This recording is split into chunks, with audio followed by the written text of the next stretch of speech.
peut-être vous décrire une journée type d'une secrétaire médicale.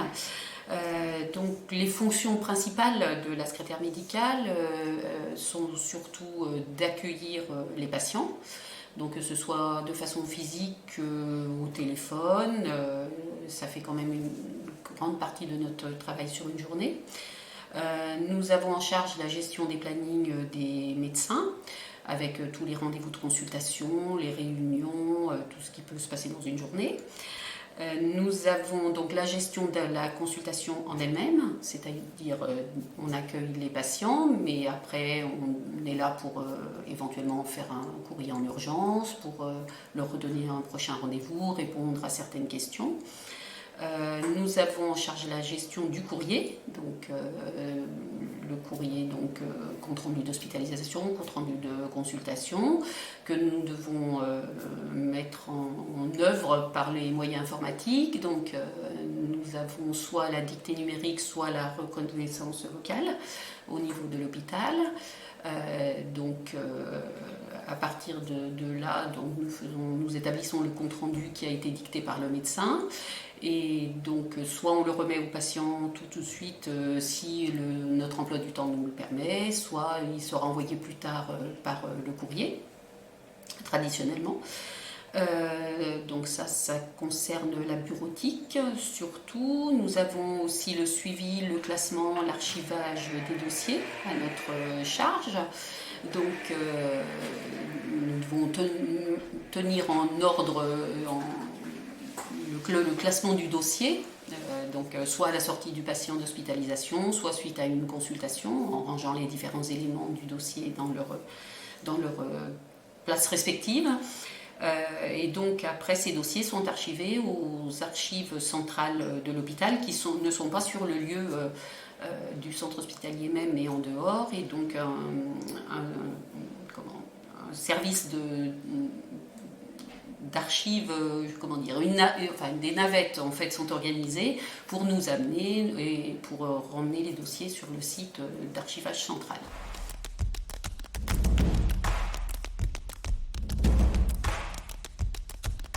Différents points positifs. Donc nous travaillons à repos fixe, donc ce qui permet déjà de concilier la vie professionnelle et la vie privée.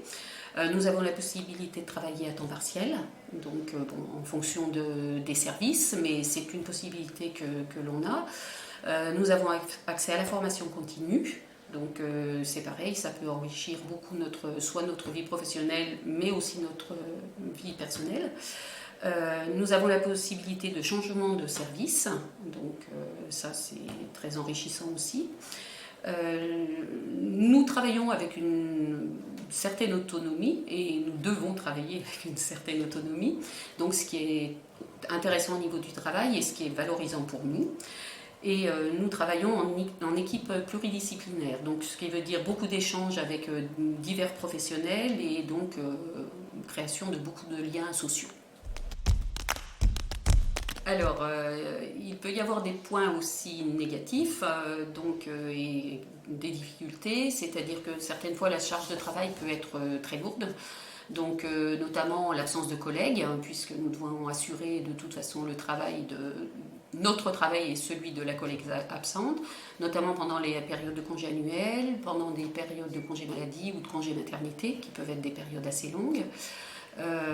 Nous avons aussi notre travail est pas toujours régulier, donc il peut être aussi par pic, lié donc à l'activité du service, parce qu'il y a certaines périodes il y a beaucoup plus de travail dans les services, parce que l'hiver par exemple, où il y a beaucoup de pathologies liées à l'hiver, voilà. Et les consultations aussi, ça peut être certaines fois, certaines périodes, on a une très très forte demande d'activité de consultation qu'on n'explique pas bien, mais bon, c'est la loi des séries. Et voilà, pour ce qui concerne l'activité. Autrement, on doit s'adapter aussi au développement des logiciels informatiques qui évoluent et donc qui demandent une adaptation, du temps de formation, des temps de test, etc. Et donc nous sommes très dépendants de l'activité vis-à-vis des médecins. Donc suivant s'ils sont là, s'ils ne sont pas là, s'ils rajoutent des consultations, etc. Alors, nous travaillons en équipe, donc avec les médecins du service essentiellement, mais nous pouvons avoir aussi des relations avec les médecins d'autres services, avec nos collègues secrétaires médicales. Nous avons beaucoup d'échanges entre services, entre secrétaires. Nous travaillons bien sûr avec les patients, qui sont quand même là tout le temps, pas loin en fait. Avec la secrétaire coordinatrice, donc, qui est en fait notre supérieure hiérarchique, avec qui fait l'intermédiaire entre les différents secrétariats médicaux et entre les diverses directions. Et donc nous travaillons aussi avec les directions fonctionnelles de l'hôpital.